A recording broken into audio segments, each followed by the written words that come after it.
Cette question mérite une réflexion. Qu'es-tu prêt à sacrifier pour Allah?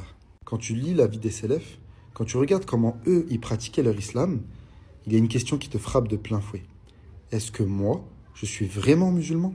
Mohammed ibn Yahya ibn Sa'id, rahimahullah, a dit « Je sortais de chez moi avant l'aube et je ne rentrais qu'après la tombée de la nuit, uniquement pour la recherche de la science. » Et il n'était pas seul. Certains Salafs ont vécu des années entières sans voir le soleil. Pourquoi?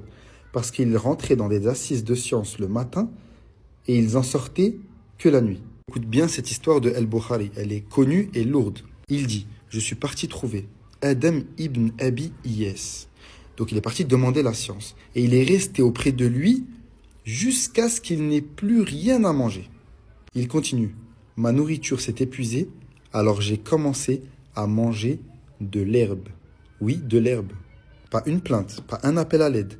Il n'a rien dit à personne et il n'est pas parti. Puis il dit « Au troisième jour, alors que je n'avais plus rien, un homme que je ne connaissais pas est venu me voir.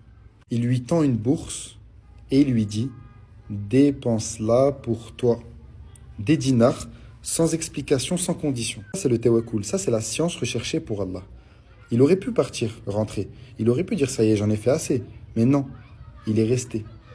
Il est venu chercher la science, pas le confort. C'est pour cela qu'il y a eu beaucoup de baraka dans ce qu'ils ont transmis, pas parce qu'ils étaient plus intelligents, parce qu'ils étaient plus sincères et plus patients. Quand tu compares notre islam à la leur, la vraie question, ce n'est pas pourquoi ils étaient comme ça.